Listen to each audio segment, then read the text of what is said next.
Welcome to another episode of First 40 here on the Turn 'em Sideways channel. This time, it's the elephant in the room. It's Draven, the Glorious Executioner. And this time, we're going to do things a little bit differently. I'm actually going to grab two tournament decks from Draven that are in two very different styles. Their main board, what's good about them, and then I'm going to have a still set of kind of 15 cards as a maybe board that we get to run through. So you can think about deck building your own Draven list, what things you're going to prioritize, which style you even want to look at in the first place. And we're going to start with the deck that ended up winning the 340 player event in Bologna, Zon Warren's Minefield and Targon's Peak. This is always going to be starting on Zon Warren's to get a lot of value out of that discard and draw. And then when going second will be Minefield, going first Targon's Peak to try and get control and get the readying of the runes, especially because this Draven deck just plays normally in the early stages. And let's explain kind of how that works as we take a look at the deck here. Is going to start out by just wanting to play around at the normal 2-drops that you would in any other Draven list. Play around Overzealous Fan,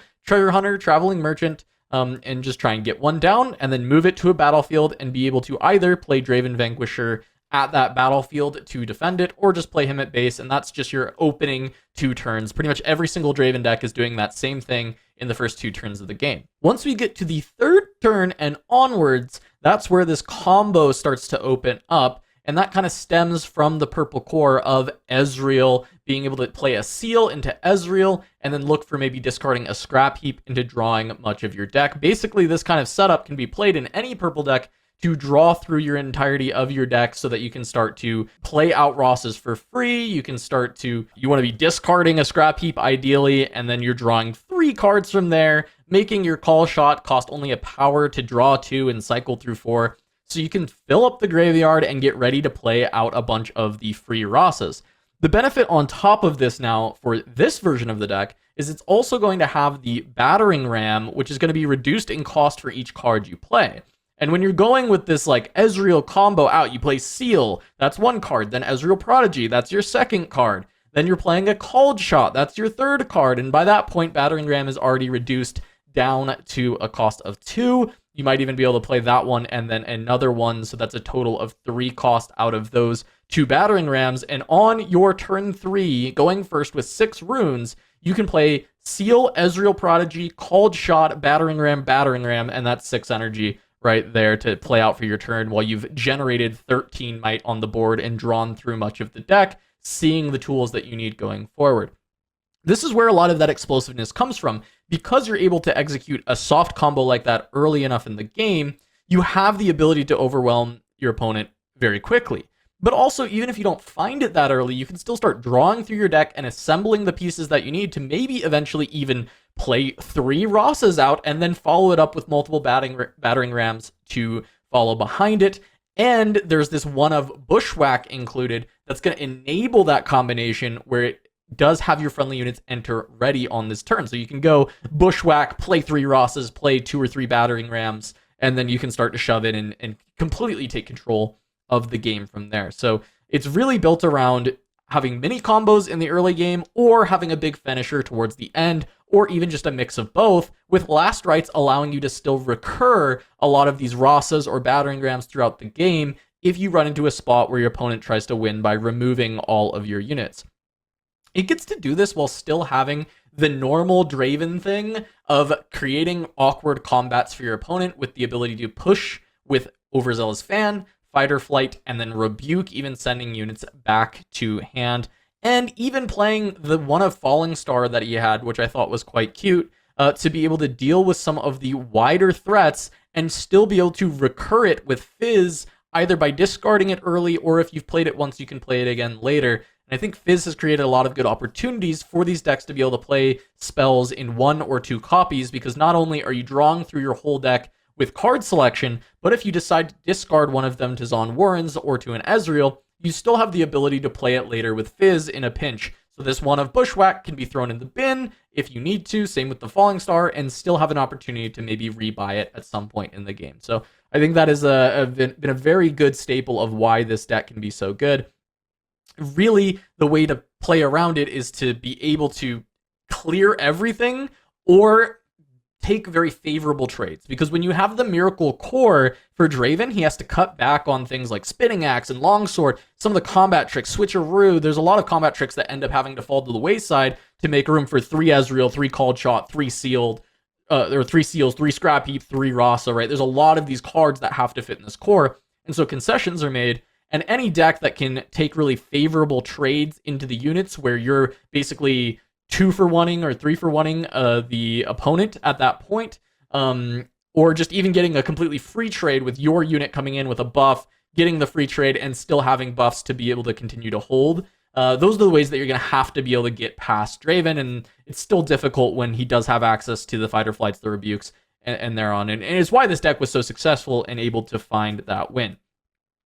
The next deck I want to go over is a more standard version. This is one that actually won a Runes and Rifts weekly tournament that they were doing for Spirit Forge, and I wanted to just bring that one up because the stark contrast between the two, this is more what I would call like a standard Draven that was looking to kind of target a more heavy Draven Aurelia field, and you'll see that with particularly the Vex Cheerless in this deck as well. Very good in the mirror, very good against Aurelia, very good against these decks that are trying to play a lot of spells in the combat.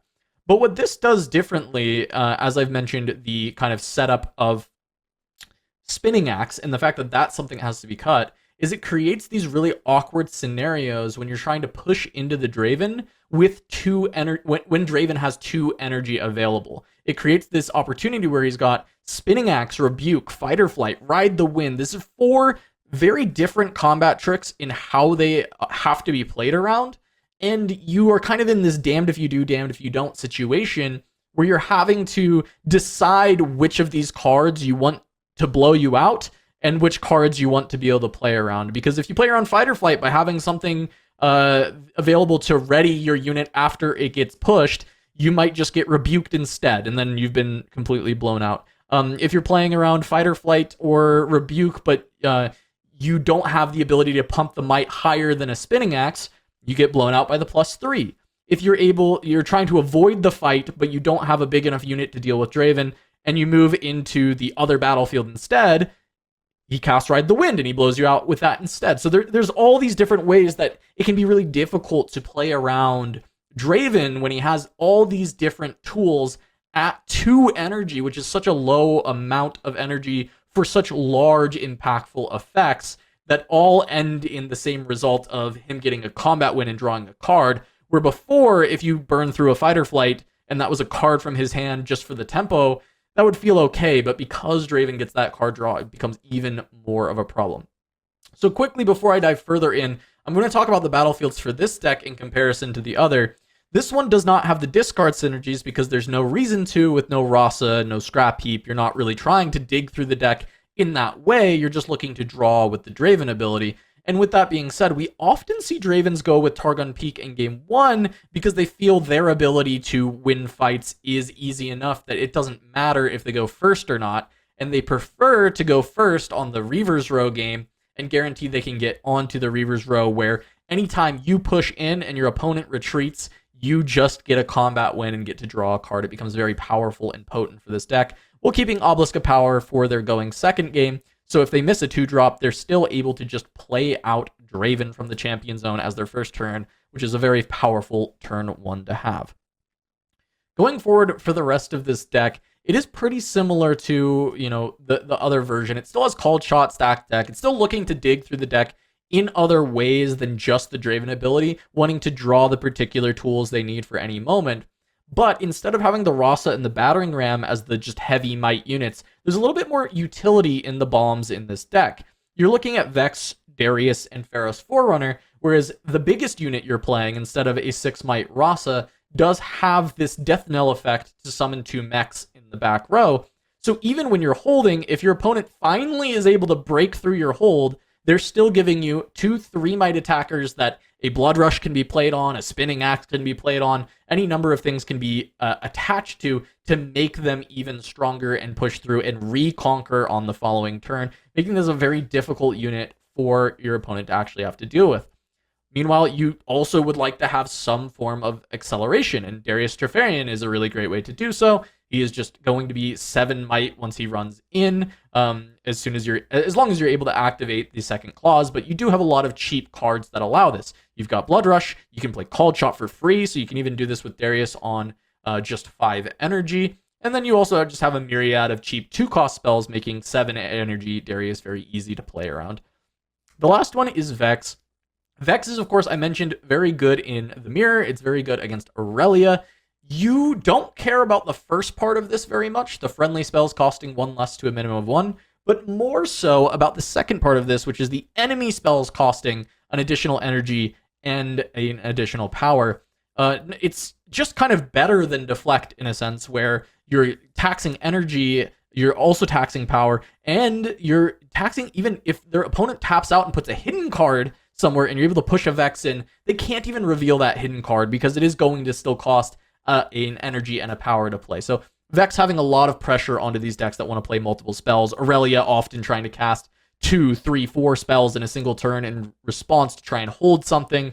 Vex is going to deny that ability. Vex is also on defense able to deal with Aurelia in that same way. So ends up coming up a lot for this list in the current meta, even if Vex in a much different meta, a more widespread meta, might not be quite as good. In the current meta, there's a lot of want to just kind of stack up a bunch of different spells and then be able to go from there. So she works out quite nice.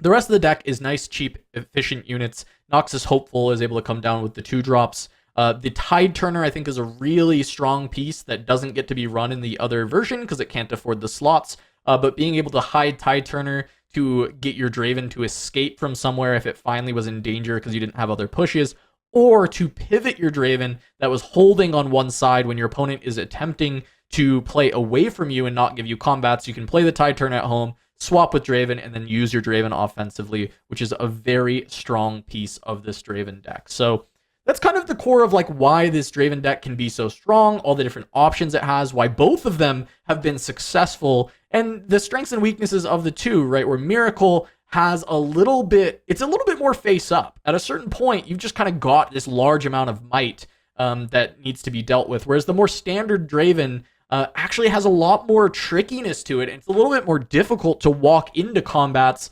against this version than it is Miracle, where with Miracle, you're a little bit more aware of what could be going on. In this version, you've got so many different options that can be responded to. And maybe there's a world where you can kind of combine the two and play like a smaller Miracle package that still has some of this trickiness. And that's possibly even the best version of Draven. I'm not sure. Not a deck that I've put as immense amount of time playing myself, but it is one that I've watched a ton at this point already, and kind of talking to a bunch of different Draven players. We're seeing this kind of schism between the two ideas at the moment. From there, I want to talk about our maybe board. Let's get into what are some other cards that you can consider for a Draven deck when you are starting to build it, or consider for your sideboard. And let's start with the immediate sideboard options that I think just should exist in your Draven deck. That's going to be your Hard Bargain, that's going to be your Thermo Beam, and that's going to be your Brynhir Thundersong. I think these 3 cards should at this point in the game probably exist in every Draven deck to some extent. Hard Bargain is needed to deal with any of the big spell decks. This gets you through Acathian Rain, this gets you through Time Warp, this gets you through Unchecked Power, if that's something that you're worried about at all in maybe the Miracle version. But also, to another effect there, it deals with things like Rebuke, it deals with Falling Star, a lot of the low-to-the-ground spells that can actually boom you in the early game. So it's something you definitely want to be considering in your sideboard in a lot of different metas. Thermo Beam is going to be a nice answer to any full gear deck. You can answer Aurora, you can answer Azir, you can answer Aurelia in some cases, also playing a lot of gear, and also dealing with any of those pesky all-in Ornn decks if they happen to be running around. And the final one is the Brynhir Thundersong. I do think in the mirror, against purple, it's very good. Against Aurelia, it's very good. Just being able to say, hey, if you want to play your reaction speed stuff, you have to dump it now and tell me exactly everything that you were going to do, and I can choose whether or not I take the fight from there, or preventing your opponent from playing stuff at all is just so massive. And I think Brynhir is just kind of found a meta that she absolutely wants to exist in. From there, I want to talk about some pieces that maybe I'd play extra copies of. That's Rebuke, Falling Star, Ride the Wind. Often they're in the deck as a 1 or 2 of, and I do think that depending on the meta, you want to consider the number of this card you are playing, and if you want to put them in the sideboard or not. Rebuke, of course, to deal with any of these big threats that you're not going to be able to push over when it comes to just might or spell damage. Falling Star when you need to deal with more back row stuff, like potentially other purple Ezreals, because you want to get them off of the board. And then Ride the Wind into kind of the Draven mirror. I'll actually package Ride the Wind with Rengar into other purple decks that are pushing you back. Ride the Wind allows you to get back into that combat before it even ends, so you can deny the draw that gets gained from the fight or flight. And Rengar can also be played to that attacking location as a 5 might unit in response to your other unit getting pushed, which sometimes is strong enough to still take the battlefield. So I think Rengar has a lot of potential as well in that same slot. I think Ride the Wind tends to be a little bit better, but Rengar is another option if you need even more of that effect. Switcheroo is another one that I was surprised wasn't actually in either of these lists. I've been relatively impressed with Switcheroo as a card. I do think it adds to the mystery of, oh, they have 2 energy. What are all the different options that it can be? So instead of just Ride the Wind, Rebuke, Fight or Flight, and Spinning Axe, if you add Switcheroo to the mix, it now even makes some of your 2-drops able to threaten just these massive units coming in from other players. And it can be very tricky when it's added into the mix of things that your opponent has to play around. On top of that, there's a few cheaper spells that I'm kind of interested in. Gust can just create a lot of tempo. You can still create draws from it by sending your 2-drop into theirs and gusting theirs back, which is kind of okay. It's not my favorite, and there is a lot of contested slots, but I do think that there is some merit to Gust potentially having a place, especially because in the mirror, you can gust something like a Overzealous Fan to prevent that push from happening. Cleave is just the other option to Blood Rush. Some people think Cleave is a little better. They like the +3 more than the modularity of +2 to +4, depending on how much energy you spend.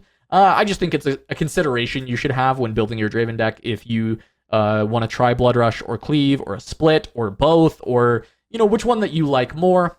And I also have Detonate here as another gear kill option compared to Thermo Beam. If you want to play something cheaper, I've preferred Thermo Beam, but I do think that you should just kind of look at all of your options for gear destruction if you're trying to destroy gear. The last few units for this are an extra Vi or just a Vi in general. We did see in the Miracle version, they did have a copy of it. It is possible that any Draven list could play a copy of Vi. You do have things like Ride the Wind. You are generally churning through a lot of cards, and she's flexible in the fact that she can be played just on turn 2 if you miss a normal 2-drop. However, in Draven, I would say, or turn 1, I would say your turn 1 Vi is a bit weaker because turn 2 you always want to be playing Draven from the champ zone. So something to keep an eye out for if you're considering Vi. And then the final 2 is going to be the Kaisa. I think having access to Accelerate can be very good. I think this unit can often be bait. And if you're worried about decks that are just denying you combat over and over, I think playing the Miracle version is just going to be the better version of the deck to play, and you don't need Kaisa Survivor there. And if not, then I think Kaisa Survivor just tends to be a little bit weaker than playing some of the other better units and finding combats in that way. But she can provide you card draw if you are struggling with that and you do not want to play the Miracle version. Then this is a way that you can access card draw even if your opponent is not giving you combats. The last one, of course, is going to be Nocturne.